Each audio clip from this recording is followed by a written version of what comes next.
দীপু খোকা, তোর চাবিটা দেখছি একদম বেঁকে আছে। তোর এই চাবি দিয়ে আমার তালা তো কোনোভাবেই খোলা যাবে না। আমার কথাটা শেষ হতেই আমার ছেলে দীপু মুচকি হেসে বলল, মা, আমার কাছে তো একটাই চাবি আছে। এটা দিয়েই তালা খোলার চেষ্টা করতে হবে। এটা ছাড়া তো আর কোনো উপায় ও নেই। আমার ছেলে দীপুর কথাটা শুনে আমি বললাম, ঠিক আছে খোকা, তুই বরং তোর চাবিতে একটু তেল দিয়ে নে। তেল দিয়ে চেষ্টা করলে কাজ হবে মনে হচ্ছে। আমার কথাটা শুনে দীপু আমার দিকে তাকিয়ে তাকিয়ে মুচকি একটা হাসি দিয়ে তার চাবিতে কিছুটা তেল দিয়ে নিল। আমার ছেলে দীপু তার চাবিতে তেল দিয়ে আমার তালায় চাবিটা দিতেই আমি দীপুকে, হ্যালো আমার কলিজার বন্ধুরা, কেমন আছো সবাই? প্রতিদিনের মতো আজও আমি তোমাদের মাঝে নতুন একটি ভিডিও নিয়ে হাজির হয়েছি। আজ আমি তোমাদের বলবো আমার নিজের আপন ছেলের সাথে আমার জীবনের আরও একটি অসাধারণ সত্যি গল্প। আমি জানি এমন গল্প হয়তো তোমরা এর আগে কখনো শোনোনি।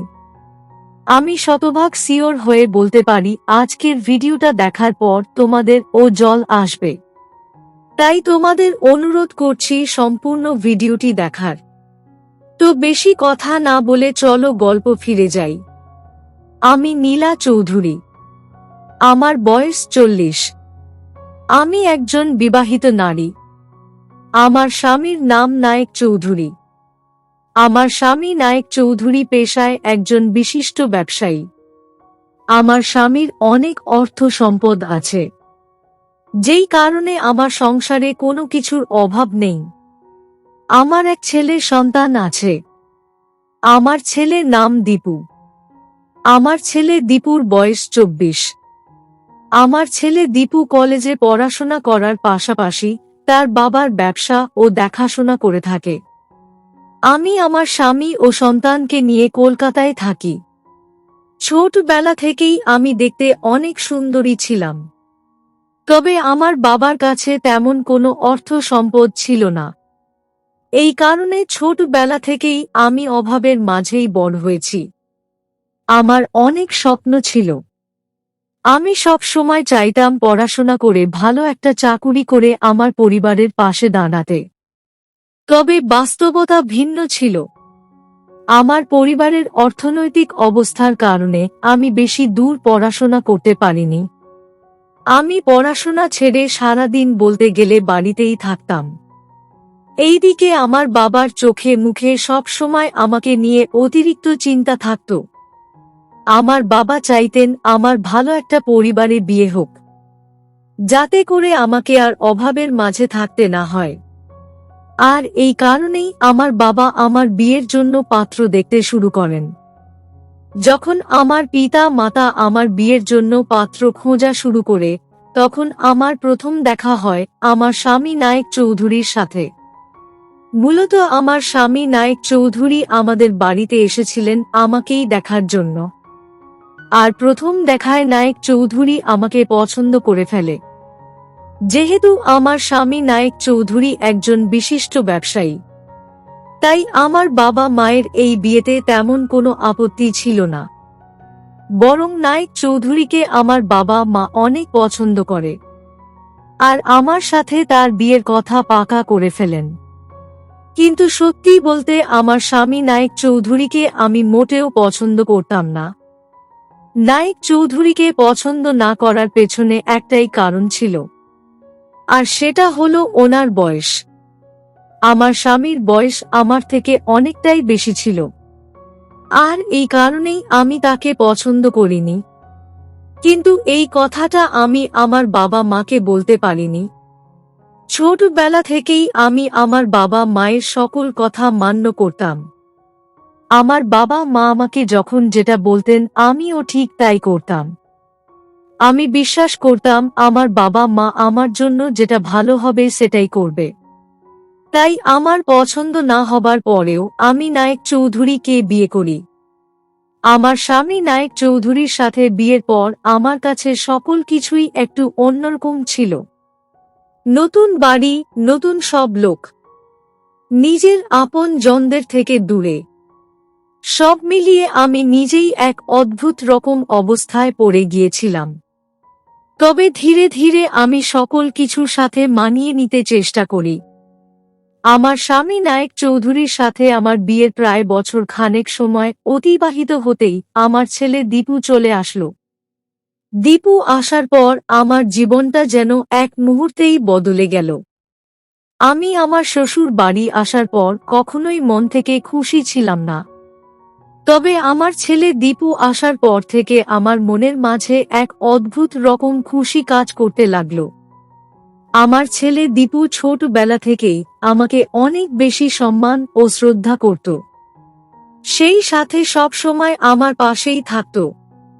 আমি ও আমার ছেলে দীপুকে অনেক স্নেহ করতাম। আমার জীবনটা এমনভাবেই চলতে থাকল। আমি প্রতিদিনের মতো আজ ও সকাল বেলা ঘুম থেকে উঠে ফ্রেশ হয়ে আমার ছেলে দীপুকে ঘুম থেকে ডেকে দিলাম। আমার ডাক শুনে দীপু ঘুম থেকে উঠে ফ্রেশ হয়ে খাবার টেবিলে এসে বসল। দীপু খাবার টেবিলে এসে বসে দ্রুত খাবার খেতে লাগল। দীপুকে আজ হঠাৎ এমনভাবে দ্রুত খাবার খেতে দেখে আমি কিছুটা অবাক হয়ে গেলাম। আমি ঠিক বুঝতে পারছি না যে দীপু আজ এত তাড়াহুড়ো করে খাবার খাচ্ছে কেন। আমি বিষয়টা বুঝতে না পেরে আমার ছেলে দীপুকে উদ্দেশ্য করে কৌতূহলী কণ্ঠে বলে উঠলাম, খোকা, তুই আজ হঠাৎ এমন তাড়াহুড়ো করে খাবার খাচ্ছিস কেন? আজ কি কোনো জরুরি কাজ আছে নাকি তোর? আমার প্রশ্নের জবাবে আমার ছেলে দীপু মুচকি হেসে বলল, মা, আজ আসলে আমার কলেজ আছে, সেই সাথে আবার অফিসে ও যেতে হবে। এই কারণেই দ্রুত খাবার খেতে হচ্ছে। দীপুর মুখ থেকে অফিসে যাওয়ার কথাটা শুনে আমি একটা দীর্ঘশ্বাস ফেললাম।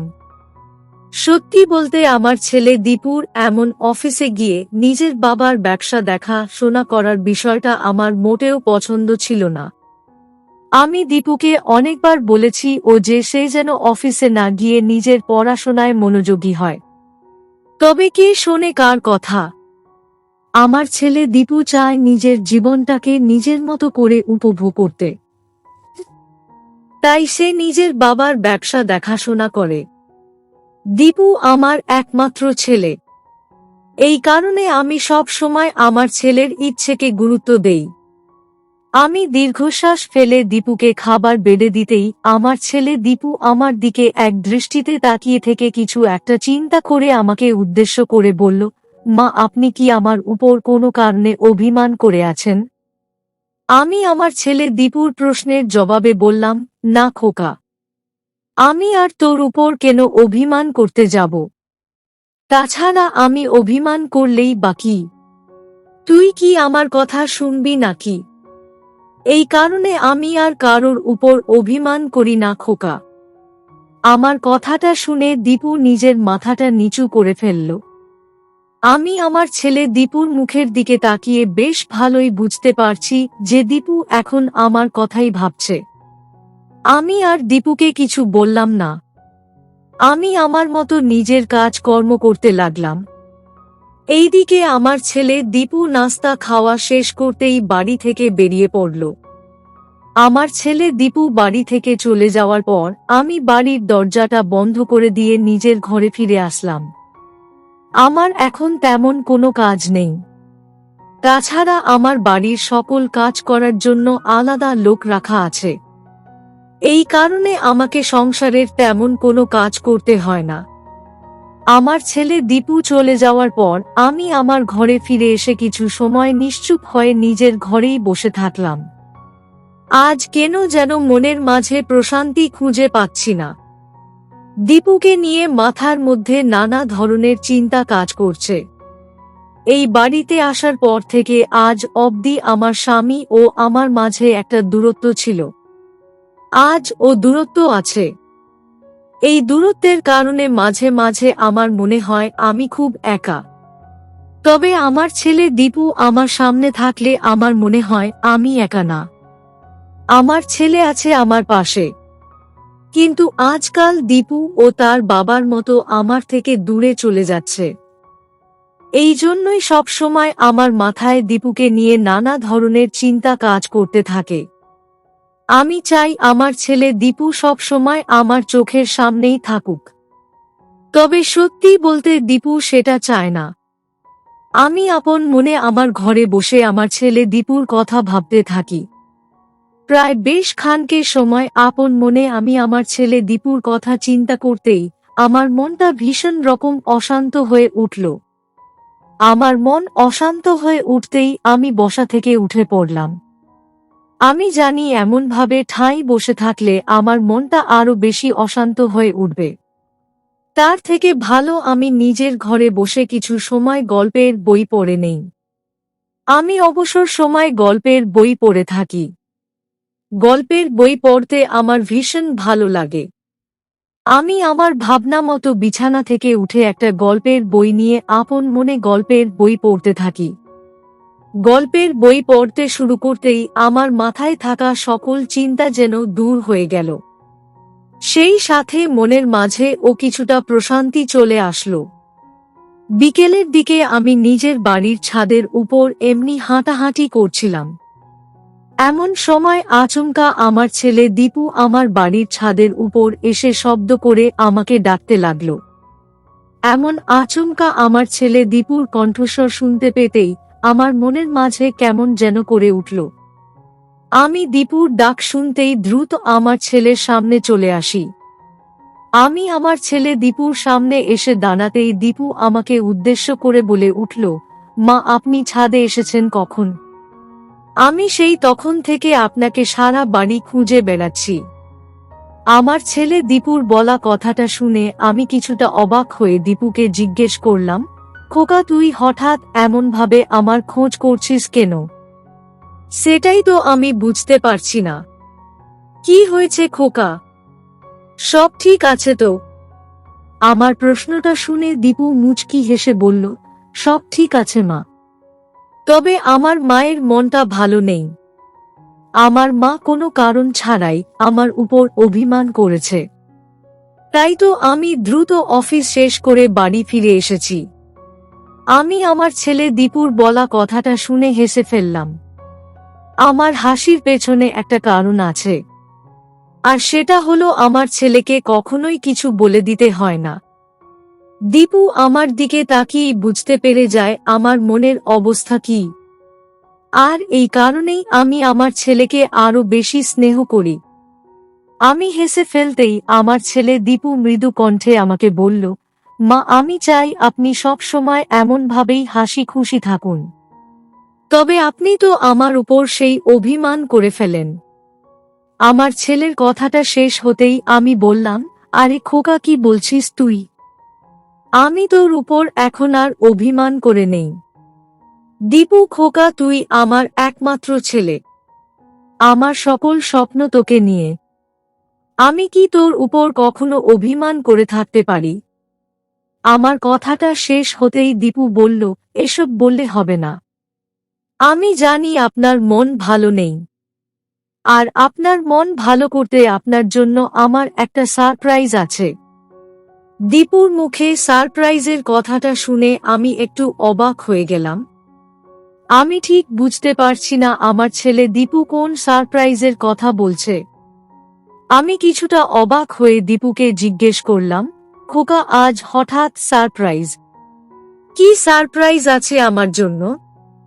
বল না খোকা। আমার প্রশ্নের উত্তরে আমার ছেলে দীপু বলল, সারপ্রাইজের কথা কি আগে থেকে বলা যায় নাকি? আপনি আমার সাথে চলুন, তারপর নিজেই দেখে নিন।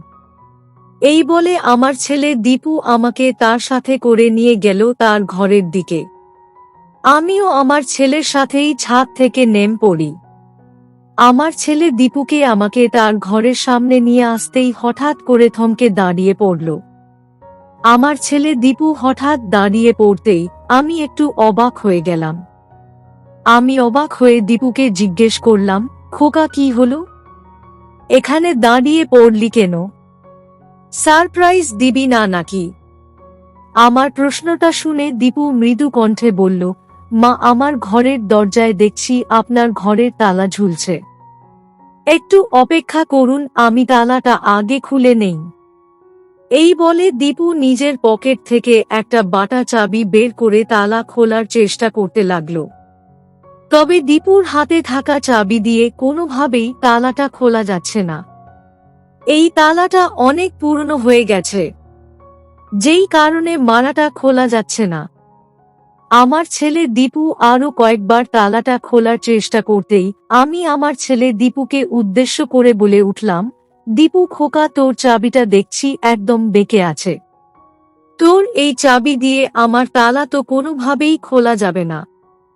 আমার কথাটা শেষ হতেই আমার ছেলে দীপু মুচকি হেসে বলল, মা, আমার কাছে তো একটাই চাবি আছে, এটা দিয়েই তালা খোলার চেষ্টা করতে হবে, এটা ছাড়া তো আর কোনো উপায় ও নেই। আমার ছেলে দীপুর কথাটা শুনে আমি বললাম, ঠিক আছে খোকা, তুই বরং তোর চাবিতে একটু তেল দিয়ে নে, তেল দিয়ে চেষ্টা করলে কাজ হবে মনে হচ্ছে। আমার কথাটা শুনে দীপু আমার দিকে তাকিয়ে তাকিয়ে মুচকি একটা হাসি দিয়ে তার চাবিতে কিছুটা তেল দিয়ে নিল। আমার ছেলে দীপু তার চাবিতে তেল দিয়ে আমার তালায় চাবিটা দিতেই আমি দীপুকে বললাম, খোকা, এবার চেষ্টা কর, তালা খুলে যাবে। আমার কথা মতো দীপু তালা খোলার চেষ্টা করতেই তালাটা খুলে গেল। আমার তালাটা খুলে যেতেই আমার ছেলে দীপু ভীষণ রকম খুশি হয়ে গেল আর আমাকে তার সাথে করে তার ঘরে নিয়ে গেল। আমি আমার ছেলের সাথে তার ঘরে আসতেই দীপু আমাকে অনেকগুলো উপহার দিল। যেই উপহারগুলো পেয়ে আমি ভীষণ রকম খুশি হয়ে গেলাম। আমি যখন আমার ছেলের উপর কোনো কারণে অভিমান করি, তবে আমার ছেলে দীপু এমনভাবেই আমার জন্য উপহার নিয়ে আসে। অতঃপর আর কি, আমি আমার ছেলে দীপুর থেকে উপহারগুলো নিয়ে খুশি মনে দীপুর সাথে বসে গল্প করতে থাকি। আমাকে খুশি দেখে আমার ছেলে দীপু ও ভীষণ খুশি হয়ে যায়। আমি আমার ছেলে দীপুর মতো আদর্শ সন্তান এর আগে কখনো দেখিনি। আমার ছেলে দীপু যেমন ভাবে আমার খেয়াল রাখে, এমন ভাবে এই বাড়ির কেউ কখনো আমার খেয়াল রাখেনি। আমি আর আমার ছেলে দীপু একসাথে বসে অনেক সময় ধরে গল্প করে আড্ডা দিলাম। দীপুর মতো একজন আদর্শ সন্তানের মা হতে পেরে আমি মন থেকে অনেক খুশি। তো বন্ধুরা, এই ছিল আমার নিজের আপন ছেলের সাথে আমার জীবনের একটি সত্যি ঘটনা। তোমাদের কেমন লাগলো আজকের গল্পটা? অবশ্যই কমেন্টে জানাবেন। প্রিয় বন্ধুরা, আজকের ভিডিওটি এখানেই শেষ করলাম। যদি আমাদের ভিডিওটি আপনাদের ভালো লেগে থাকে তবে একটা লাইক করবেন এবং চ্যানেলটি সাবস্ক্রাইব করবেন।